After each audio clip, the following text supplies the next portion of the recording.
Susupresa po kayo mga bossing ko sa daming blessing na darating. Matapos nyo pong ilagay po ito sa bawat corner ng inyong tahanan.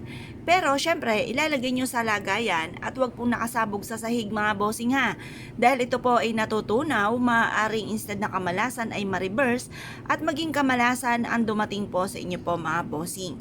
Kung kayo po ay naniniwala at mahilig ka sa mga pampaswerte, subukan nyo po ito. Makakatulong po ito upang sa ganoon mas lumebel up ang swerte, siksikliglig at umaapaw sa bawat araw ang mga blessing na darating sa inyo. Magkakaroon kayo lagi ng malaking benta sa inyong negosyo at kayo po ay makakamit nyo kaagad ang inyo pong mga pinapangarap.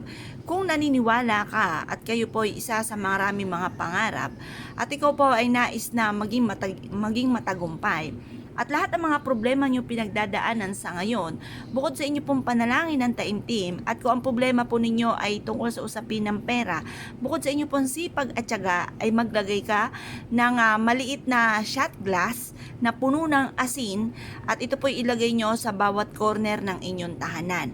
Ang asin ay isa sa mga subok na, lalo na sa mga punsoy expert na nire-recommenda ang asin na the best na cleansing ng ating kapaligiran. Ngayon po mga bossing, kung ikaw po ay laging may karamdaman, isa sa miyembro ng pamilya ay laging may karamdaman, at ganoon din po ay parang umiikot-ikot na lang ang karamdaman, hindi na gumaling-galing. Halimbawa ay nagkasakit si nene, ang sumunod naman po ay si kuya, yung mga ganon mga bossing. Hanggang sinuyod na kayong lahat, wala nang natira, lagi na lang may karamdaman. Yan po ay mainam, mag-cleansing ka ng kapaligiran para mawala ang mga karamdaman. Kung ikaw po ay masipag na tao at ikaw po ay lagi na lang walang pera, maaaring may kamalasang ka ring taglay dahil malaking question mark kung ikaw ay masipag, madiskarte at ginagawa ang lahat tas lagi kang walang pera. Malaking katanungan po yan. Kaya kailangan magawa ka ng ganito upang maklinsing ang inyong kapaligiran at hindi ka na malasin pa. Ganoon din po mga bossing ko, kung ikaw po ay laging napapasin ninyo na away-away sa loob ng inyong tahanan na walang katapusan. Kumbaga nagsimula lang sa maliit, lumaki na ito ng lumaki hanggang sa tumagal ng tumagal ang pagtatalo, ang pag-aaway. Nako, mag-isip-isip ka na. Maaaring sa loob ng inyong tahanan ay punong-puno ng mga negatibo. Kasi syempre lalo na may umaalis ng bahay, tapos bumabalik ng bahay. Kumbaga, pag umalis sila, may kumapit sa kanila na kamalasan, mga negatibo na hindi natin nakikita. Tapos enter tayo sa loob ng bahay.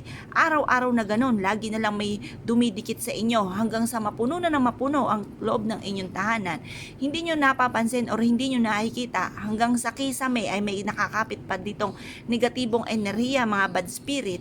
Kailangan meron kayong ganito para sa may pintuan pa lamang, kahit may lumalabas ng tahanan, kapag ito'y pumasok at meron kayong ganito sa loob ng inyong tahanan, bibitiw na po yan sa inyo pong main door, hindi na makaka-enter sa loob kasi takot ang mga bad spirit sa mga ganito mga bossing, sa mga asin, bawang, dahon ng laurel, yung mga ganyan mga bossing. Kaya kailangan meron kang ganito para laging ma-cleansing ang loob ng inyong tahanan.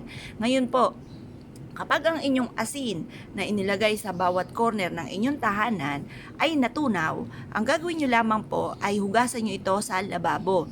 Tapos, hugasan nyo siyang mabuti, tapon nyo lang po doon. Tapos kung gusto nyo muling gumawa ng ganito, gumawa ka muli ng ganito dahil ito po ay isa sa mga subok na mabisang pang cleansing sa loob ng ating tahanan or ng ating negosyo. Kaya kung kayo pinaniwala at nais nyo po itong gawin, ay siya mga bossing, good luck po sa inyo po lahat.